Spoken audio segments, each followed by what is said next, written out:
आप बिल्कुल परेशान नहीं हो। मैं और शगुफ्ता मिलके ताईजान का ख्याल रखेंगे और रोज रात को उनको मैं मेडिसिन भी दे दिया करूंगी। मैंने शगुफ्ता से कह दिया कि खाने का बहुत ख्याल रखे, कोई बदपरहेजी ना हो। मुझे तो कुछ समझ में नहीं आ रहा। पहले शामिन भाभी चली गई, फिर मामू को फालिज हो गया और अब हम ही। इतने सारे तूफान एक साथ आ गए। तूफान अचानक ही आया करते हैं बेटा, बता के नहीं आया करते हैं। बहरहाल तुम लोग हौसला रखो, इंशाअल्लाह ताला सब ठीक हो जाएगा। हम सब मिलके इस परेशानी को फेस करेंगे। अल्लाह ने चाहा तो सब ठीक हो जाएगा बेटा। थैंक यू सो मच मिशाल, तुम बहुत खिदमत कर रही थी अम्मी के। शगुफ्ता, तुम ये सब कह के मुझे क्यों शर्मिंदा कर रही हो? ताईजान बिल्कुल मेरी माँ जैसी है, उनकी खिदमत करना मेरा फर्ज है। और तुम यकीन जानो, ये सब करके मुझे बहुत खुशी महसूस हो रही है। अपनी मामा को तो मैंने कभी देखा ही नहीं, बहुत छोटी सी थी जब वो इस दुनिया से चली गई, लेकिन ताईजान में मुझे अपनी माँ नजर आती है। और शगुफ्ता, मैं बहुत खुशनसीब हूँ कि मुझे अपनी माँ की खिदमत करने का मौका मिल रहा है। हम भी तुम्हारी अम्मी से कभी नहीं मिले, लेकिन वो यकीनन बहुत नेक औरत होंगी जिसने तुम जैसी बेटी को पैदा किया। और हम लोगों ने शामीन की भी कदर नहीं की, और शामीन तो इतनी जल्दी चली गई कि उसने हमें माफी मांगने का मौका भी नहीं दिया। तुम फातिमा को लेकर आओ, उसे देखकर बहुत सुकून मिलता है दिल को।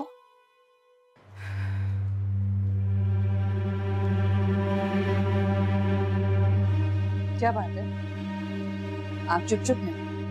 कोई परेशानी? शेयर कर ले। अब्बा की वजह से परेशान हूं। मुलाजिम का बंदोबस्त नहीं हो पा रहा।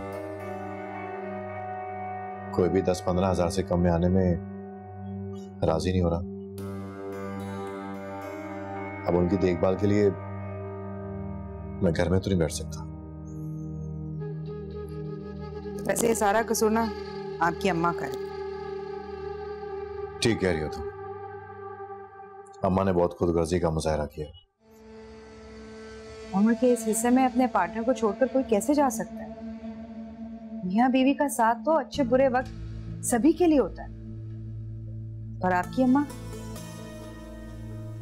सिवाय खुदगर्जी के मेरे ख्याल से उनको कुछ भी नहीं आता। इस हालत में अपने शोहर को छोड़कर चली गई जहां उन्हें सबसे ज्यादा जरूरत है। वैसे गलती ना आपकी बहन की भी है, वो खुद वर्गला कर लेकर गई होगी आपकी अम्मा को। कैसी अजीब सी बेटी है, तेरे बाप का कोई एहसास ही नहीं है, जिए या मरे परवाह कोई नहीं है।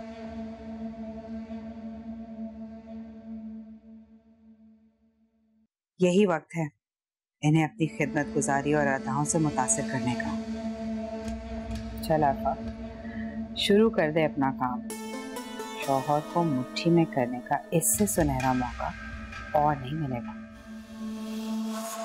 आप फिक्र मत करें, मैं आपके साथ हूं। मेरे सर में बहुत दर्द हो रहा है, एक कप चाय पिला दो। मैं आपका सर दबा दूं? नहीं, बस तुम चाय ला दो। पहले मैं आपका सर दबा देती हूँ, फिर मैं चाय ले आती हूँ। राशिद, ऐसा क्या तकल्लुफ है? मैं आपकी बीवी हूँ, मैं आपकी माँ की तरह बेहिस और खुदगर्ज नहीं हूँ कि अपने शौहर के बुरे वक्तों से अकेला छोड़कर चली जाऊँ। बस मुझे चाय ला दो।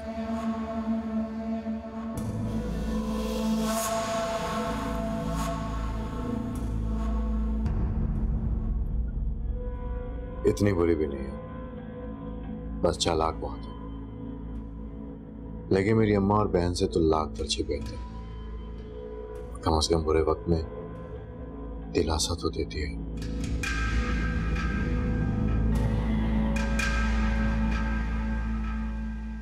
उसकी इतनी जरूरत कि वो तुमसे इस अंदाज में बात करे? बस बहुत हो गया। मैं रुहाब को फोन करी और अभी उससे बात करी। नहीं शगुफ्ता, प्लीज, रुहाब को इन सब में इन्वॉल्व नहीं करो।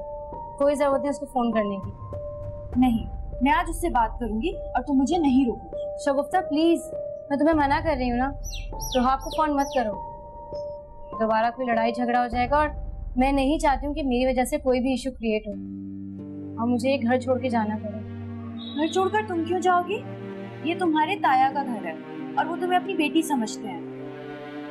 मैं जानती हूँ शगुफ्ता, इसलिए मैं घर छोड़ के नहीं जाना चाहती, क्योंकि मैं फातिमा को परवीन और उसकी माँ के रहमो करम पे नहीं छोड़ सकती।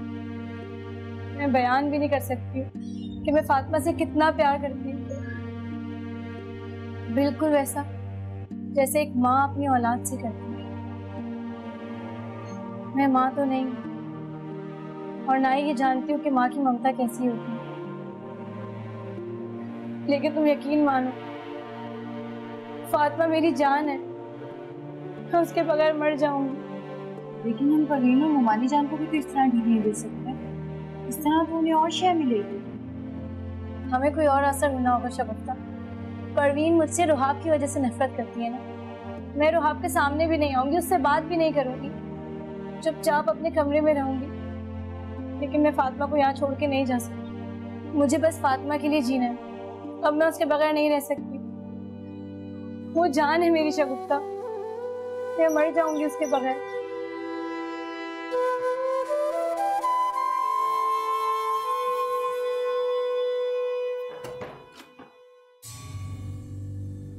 वैसे अब्बा, आपकी बेगम ना बड़ी बेहिस औरत है, शर्म नहीं आती, उसने मुड़ के नहीं पूछा कि बीमार शौहर घर में अकेला है।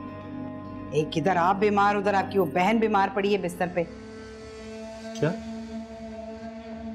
क्या हुआ मेरी बहन को? ठीक तो है ना? कहाँ ठीक है, बेचारी को फालिज हो गया 2 दिन पहले। और तुम लोगों ने मुझे बताया तक नहीं? आपको बता भी देते तो आपने क्या कर लेना था। अरे मैं फोन पे बात कर लेता हूँ, मेरी बात कराओ उससे। बोल वो सकती नहीं है, बात क्या करती वो आपसे। वैसे आपकी बीवी ने और बेटी ने ना बड़ा गलत काम किया है, फोन करके आपको बता तो सकती थी ना कि आपकी बहन की तबीयत कैसी है। शर्म नहीं आई उनको वैसी हरकत करते हुए।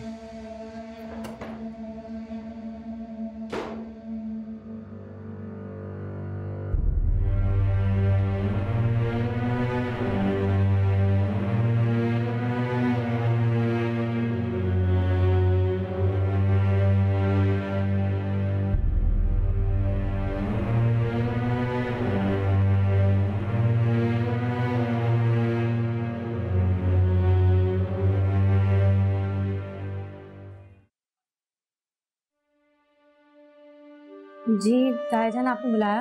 हाँ आओ बेटा आओ, आओ यहाँ बैठो मेरे पास। बेटा मैं और हमारी ताई जी तुमसे बहुत जरूरी बात करना चाहते थे। जी कहिए ताईजान। बेटा तुम हमें बहुत अजीज हो, हम तुम्हें खोना नहीं चाहते। अगर तुम्हारी शादी हमने रुहाब से की होती तो आज ये सब ना होता। बेटा हमारी तुमसे एक रिक्वेस्ट थी, अगर तुम कबूल कर लो। ताईजान आप खुल के बात करें, आप क्या कहना चाह रहे हैं? तुम तो जानती हो कि हम सब फातिमा के लिए कितने परेशान रहते हैं, और वो भी तुमसे इतनी मानूस हो गई है कि तुम्हारे बगैर 1 मिनट नहीं रहती। ये भी ठीक है कि तुमने उसे हमेशा माँ का प्यार दिया है,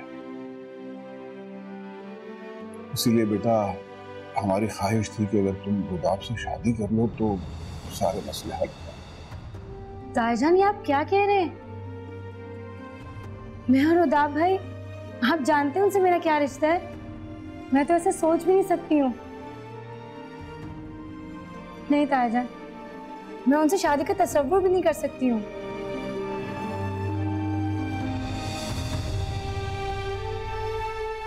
मैं जानती थी विशाल का जवाब यही होगा, वो कभी भी इस शादी के लिए राजी नहीं होगी।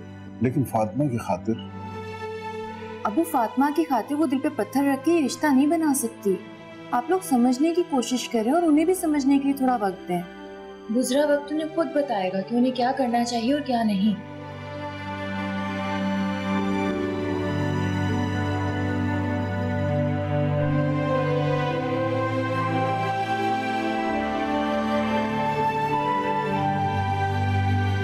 बेटा तुम हमें बहुत अजीज हो, हम तुम्हें खोना नहीं चाहते। अगर तुम्हारी शादी मैंने रात से की होती तो आज ये सब ना होता।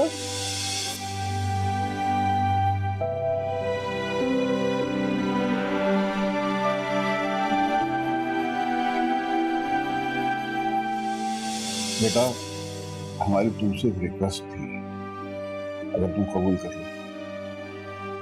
हमारी ख्वाहिश थी कि अगर तुम रुदाब से शादी कर लो तो सारे मसले हल हो जाएं।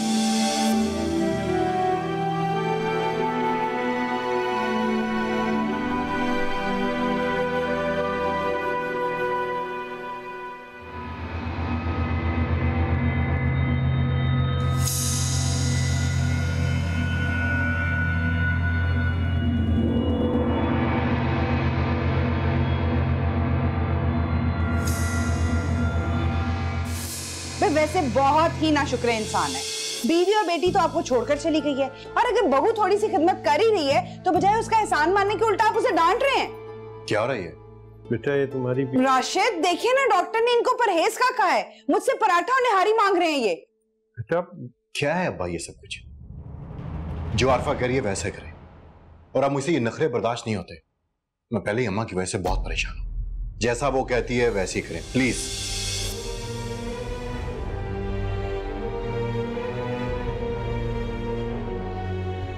आपकी बेगम ना बड़ी बेहिस औरत है, शर्म नहीं आती? उसने मुड़ के नहीं पूछा कि बीमार शौहर घर में अकेला है। एक इधर आप बीमार, उधर आपकी वो बहन बीमार पड़ी है बिस्तर पे, बेचारी को फालिज हो गया 2 दिन पहले। वैसे आपकी बीवी ने और बेटी ने ना बड़ा गलत काम किया है। फोन करके आपको बता तो सकती थी ना कि आपकी बहन की तबीयत कैसी है। शर्म नहीं आई उनको वैसी हरकत करते हुए।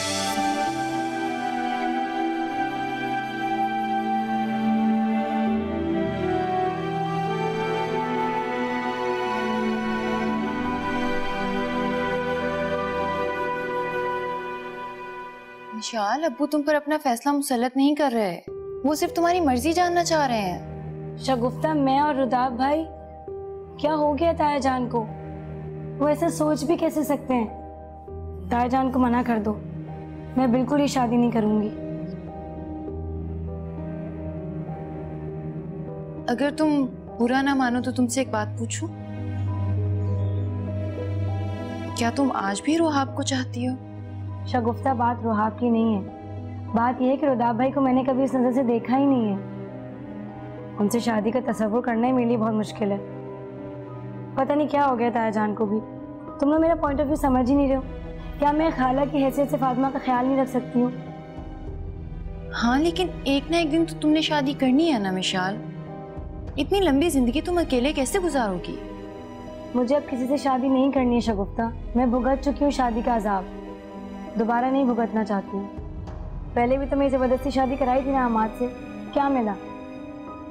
मैं अब शादी नहीं करना चाहती हूँ। अच्छा ठीक है, तुम परेशान मत हो, तुम जैसा कहोगी वैसा ही होगा, ठीक है?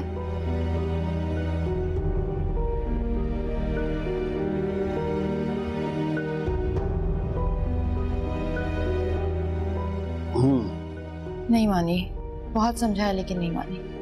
क्या करें, कैसे समझाएं इन दोनों को? न रुदाब शादी के लिए राजी हो रहा है, न मिशाल। मेरी तो कुछ समझ में नहीं आ रहा।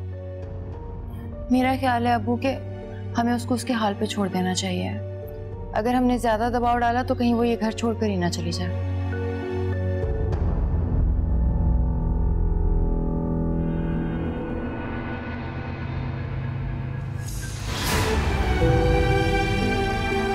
वैसे बहुत ही नाशुक्र इंसान है।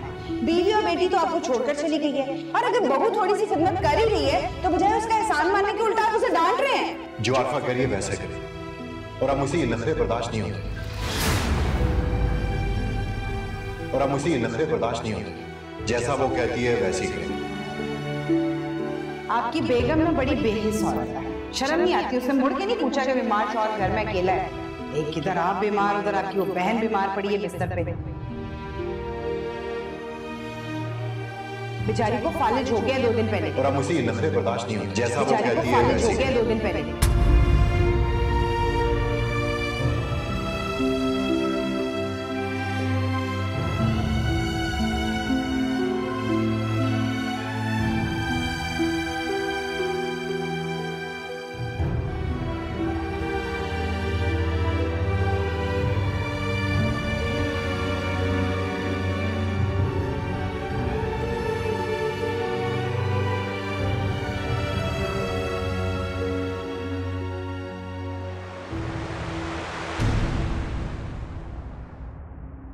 हाँ राशिद बेटा, क्या हाल है? सब खैरियत है?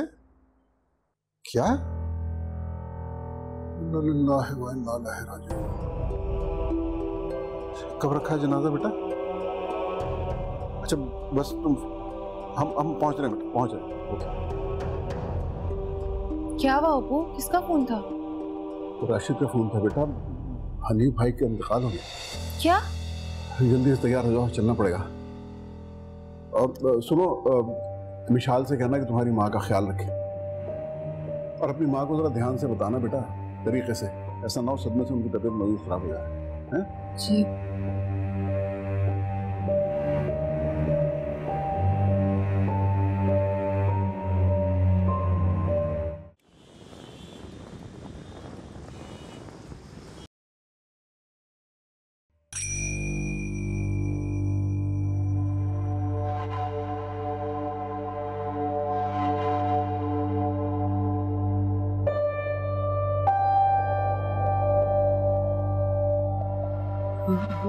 कैसे इंतकाल हो गया था? क्या बताऊं, दोनों माँ बेटियों ने मारा मेरे ससुर को। हाँ बहन, मैंने भी सुना है।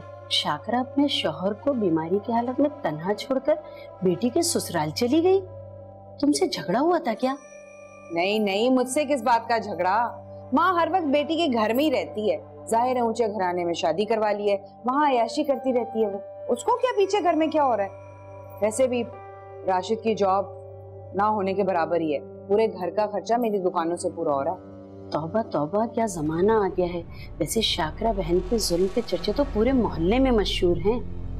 राशिद की बीवी पर भी बड़ा जुल्म किया है, हमने कई बार अपनी आंखों से देखा है। बस तुम बेटा होशियार रहना, बड़ी खतरनाक औरत है। वैसे शक्ल से तो तुम भी बड़ी खतरनाक लग रही हो। क्या बकवास कर रही हो तुम?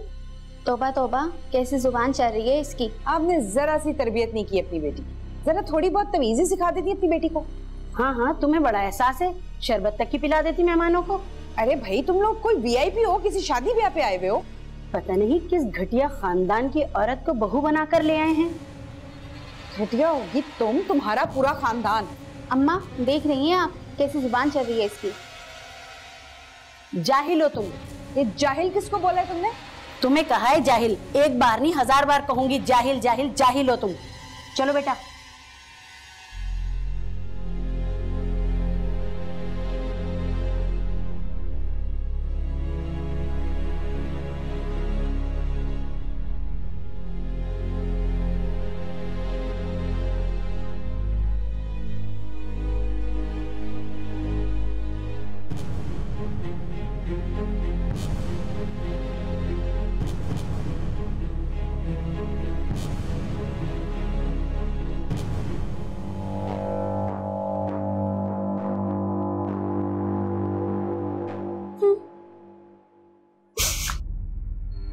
बदनसीब लोग हैं, अपने बड़े भाई की शक्ल में देख नहीं सके। भाईजान प्लीज खुद को संभालें, आप उनके लिए दुआ करें, उनको आपकी दुआओं की जरूरत है। बहुत ही नेक, बहुत ही परहेजगार इंसान थे वो। अल्लाह पाक उनको जरूर जन्नत में जगह देंगे। अच्छा आप रोना बंद करें, मैं आपके लिए खाना लेकर आती हूँ। कुछ नहीं खाना, कुछ नहीं खाना होगा। भाईजान आपको अपनी मेडिसिन भी तो खानी है, खाना तो आपको खाना होगा। नहीं जा रहा, कुछ नहीं खा सकती है। आई चक्रा, भाई की जान ले ले रहा है। कभी माफ नहीं करोगे मैं तुम्हें, कभी माफ नहीं करोगे।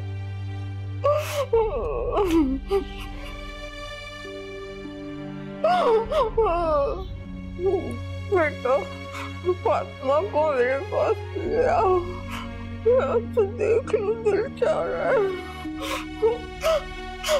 मैं उसको लेकर आती हूँ।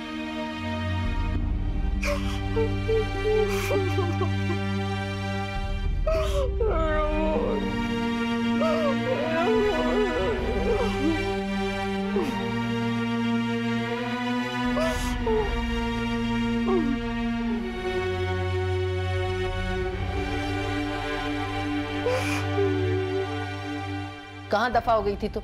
भाई मैं तुम्हें बता दूं, ये इस उम्र के बच्चे ना मुझसे नहीं पलते। जैसे 15 मिनट के लिए मैं इधर उधर हुई और अब बच्चे को संभाल नहीं सकती। उधर पुप्पो को देख, पालज की हालत में भी बच्चे को घंटों संभालती हैं और खुशी से। अपनी सास की मिसालें ना दिया करो, वहां उनकी पोती को देखने के लिए बहुत लोग हैं।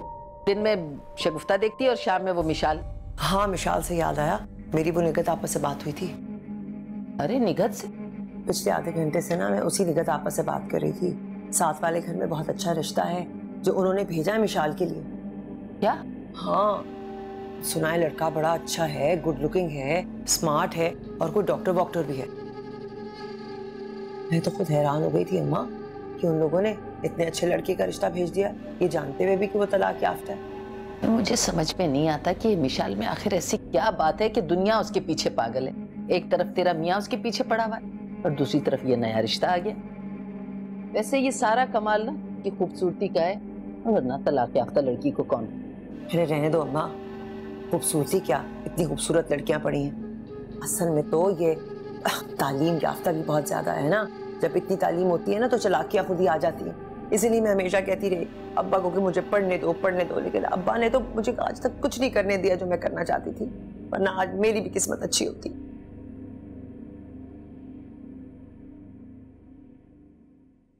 बेटा, मैं तुमसे एक बहुत जरूरी बात करने आया हूं। दरअसल तुम्हारे लिए एक बड़ा अच्छा प्रपोजल आया है और मुझे यकीन है कि तुम एक अच्छी बेटी की तरह उससे इनकार नहीं करोगी। तुम रुदाब से शादी नहीं करना चाहती थी, हमने तुम्हें इंसिस्ट नहीं किया उसके लिए, लेकिन इस दफा जो बात मैं करने आया हूं बेटा वो। ताईजान, मैं जानती हूँ आप उस नए प्रपोजल के बारे में बात करने आए ना, लेकिन मैं उसके मुतालिक कोई बात नहीं करना चाहती। तुम्हें कैसे पता चला? मैंने आपकी और ताईजान की सारी बातें सुन ली थी। ताईजान, मैं जानती हूँ आपको बहुत बुरा लगेगा, लेकिन मैं भी दूसरी शादी के बारे में सोच भी नहीं सकती हूँ। आप मेरी तरफ से इस रिश्ते के लिए इनकार समझें और मुझे उम्मीद है कि आप मुझे दोबारा फोर्स नहीं करेंगे शादी के लिए।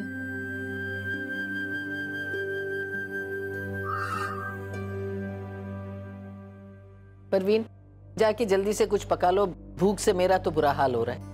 अरे अम्मा, क्या पका कर लाऊं? हर चीज पे तो ताला लगा हुआ है, फ्रिज पे ताला, अलमारियों पे ताला। मुझे तो समझ ही नहीं आ रही क्या हो गया इस घर में। बेड़ा गर्क हो इस, तनी कहाँ से हमारे पल्ले पड़ गई मर्दू। वैसे अम्मा गई कहाँ है ये सुबह से? अरे पता नहीं सुबह से कहाँ दफा हुई है।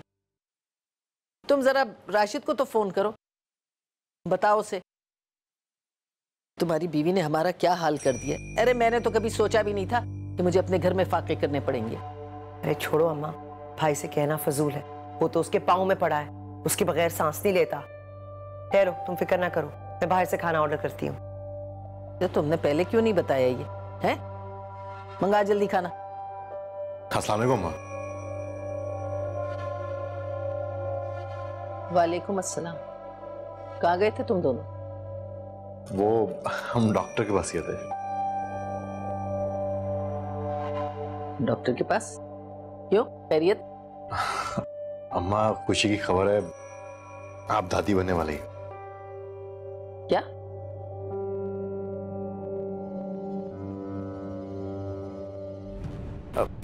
आप लोग मिठाई खाए ना, मैं लेके आऊं।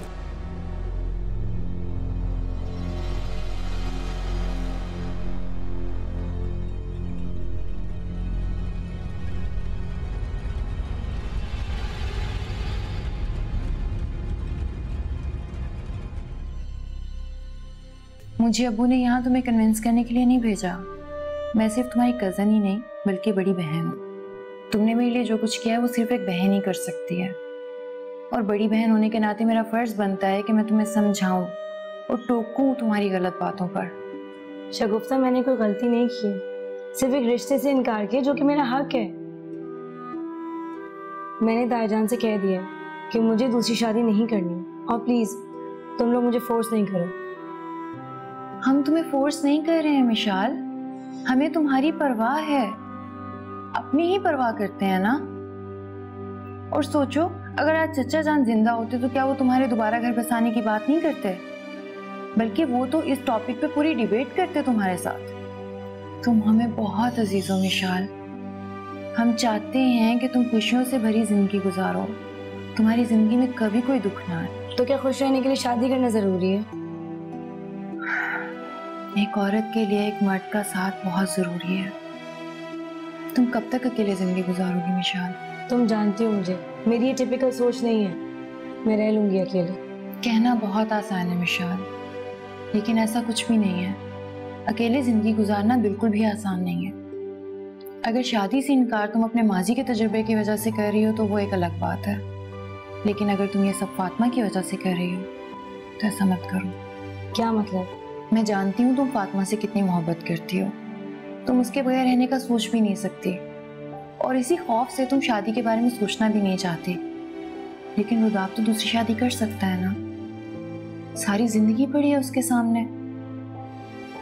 आज नहीं तो 2-3 साल बाद वो दूसरी शादी करके उसके लिए सौतेली मां ले आएगा।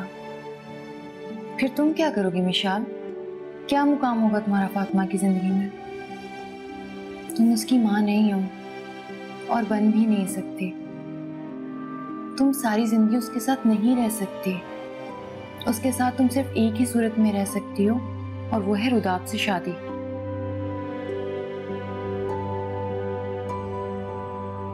हाय अम्मा, ये क्या हो गया? पहले इस औरत ने हमारी जिंदगी बर्बाद कर रखी थी, और अभी ये खुशखबरी, ये तो और पागल हो जाएगी। भाई पहले इसके पाँव में बैठा है, ना जाने अब क्या होगा। तुम्हारी तो अब बिल्कुल नहीं सुनेगा अम्मा। ये क्या बेड़ा गर्क हो गया। बहुत बड़ी गलती हो गई मुझसे। गलती नहीं है अम्मा, ये बहुत बड़ी हमाकत है। मुझे क्या पता था? पता नहीं वो कौन सी मनहूस घड़ी थी जब मैं इस चुड़ैल का रिश्ता लेने गई थी। मुझे लगता है कि जरूर ये किसी काले जादू का असर हुआ है मुझ पे, वरना मैं इतनी बेवकूफ तो नहीं हूँ। औरत ने अपने घर वालों के साथ मिलकर ना बहुत चालाकी और प्लानिंग के साथ ना ये सब कुछ किया है, और तुम्हें बेवकूफ बनाया है। सोचो ना कितनी आसानी से इसने हमारे ही घर पर कब्जा कर लिया। वैसे अम्मा एक बात सच्ची, ये कुल्हाड़ी तुमने अपने पैरों पे खुद मारी है। तू बड़ी जाहिल है। अच्छा भूल गई? तू भी तो मेरे साथ गई थी, और मैं तुझसे पूछे बगैर कब कोई काम करती हूँ? बता, तेरा मशवरा तो लेती हूँ ना। अरे रहने दो अम्मा, कितनी बार तुम्हें मना किया था, कितनी बार समझाया था कि ये औरत ठीक नहीं है, लेकिन उस वक्त तो तुम इसकी दीवानी हुई भी थी। हाँ, कितनी बार मना किया था। हाँ, अपनी गलती ना मानना, सब कुछ मुझ पर डाल देना। भुग तो अब। मुझे पहले ही पता था मेरे माँ बनने की खबर इन लोगों से बर्दाश्त नहीं होगी। सुबह से कमरे में घुसी हुई है, खाना भी उन्होंने कमरे में बैठ के खाया है, बाहर नहीं आ रही। तुमसे कितनी बार कहा है कि तुम अपने काम से काम रखा करो। वो दोनों क्या सोचती हैं, क्या करती हैं, तुम्हें इससे कोई मतलब नहीं होना चाहिए। एक ही घर में रहते हुए ये सब कुछ बर्दाश्त नहीं होता मुझसे। हर वक्त मुंह फुला रहता है उन दोनों का। मेरा तो बस नहीं चलता कि मैं आपकी बहन को बालों से पकड़ के घसीट के इस घर से बाहर निकाल दूं। 1 हफ्ते से ज्यादा हो गया है, अपने घर जाने का नाम ही नहीं ले रही वो। ये उसके भाई का घर है, वो जब चाहे आ सकती है, जितना अरसा चाहे रह सकती है। तुम्हें इस पे कोई एतराज नहीं होना चाहिए, समझी?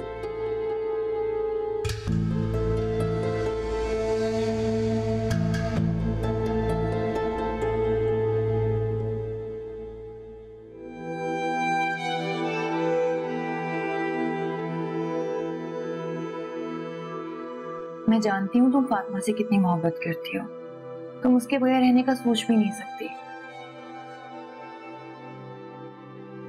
और इसी खौफ से तुम शादी के बारे में सोचना भी नहीं चाहती। लेकिन रुदाब तो दूसरी शादी कर सकता है ना, सारी जिंदगी पड़ी है उसके सामने। आज नहीं तो 2-3 साल बाद वो दूसरी शादी करके उसके लिए सौतेली मां ले आएगा।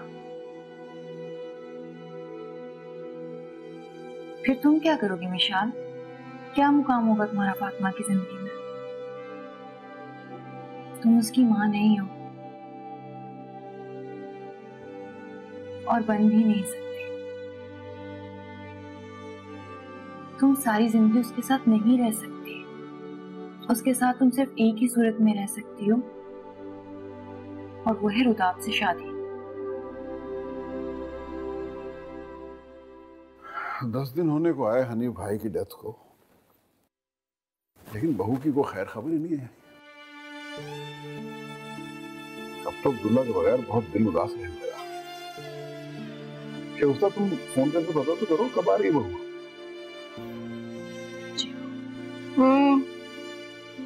कोई जरूरत नहीं है मुझसे यहाँ बुलाने की।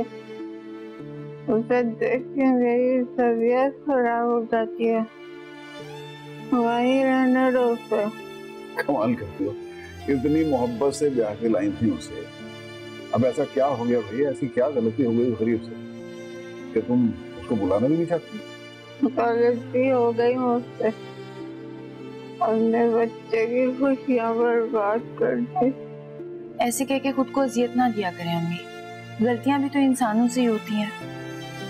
रुहात की किस्मत तो शायद है। अस्सलाम वालेकुम। ताईजान, मुझे आप लोग से जरूरी बात करनी है। हाँ हाँ बेटा बोलो। आप लोग चाहते थे ना कि मैं शादी कर लूं, तो मैंने शादी का फैसला कर लिया। क्या तुम सच कह रही हो? शाबाश बेटा, मुझे तुमसे यही उम्मीद थी। मुझे यकीन था कि तुम मेरा मान जरूर रखो। आप उन लोगों को फोन करके बुला लें, हाँ कर दें। ताईजान, आप गलत समझ रही हैं। मैं शादी करूंगी, लेकिन उससे नहीं, आपके बेटे रुदाब से।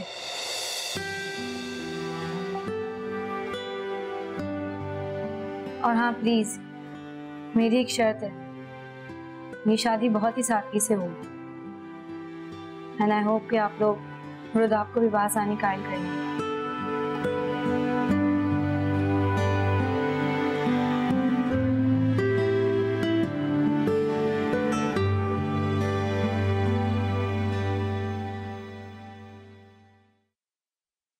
अरे अरे अरे, ये क्या कर रहे हो तुम? देख रहे हैं आप, सैंडविच खा रहा हूँ मैं। सैंडविच के बच्चे, ये तो मैंने अपने लिए मंगवाया था। तुम क्यों खा रहे हो और कहाँ से लिया तुमने? फ्रिज में रखा हुआ था, खाने की चीज थी, मैंने खा ली। तौबा तौबा तौबा, कैसे जबान चलती है तेरी, बिल्कुल अपनी माँ पर गया है। मेरी मम्मा को कुछ ना कहें आप। अरे बोलूंगी, 1000 बार बोलूंगी, डरती नहीं हूँ मैं किसी से। खबरदार जो तुमने आइंदा मेरी किसी चीज को हाथ लगाया, समझे तुम? नदीदा कहीं का, पता नहीं किस खानदान से उठकर आ गए। अभी जाकर मामा को बताता हूँ। मामा, जाओ जाओ बताओ, पता नहीं किस भूखे नंगे खानदान से आ गए। हाँ?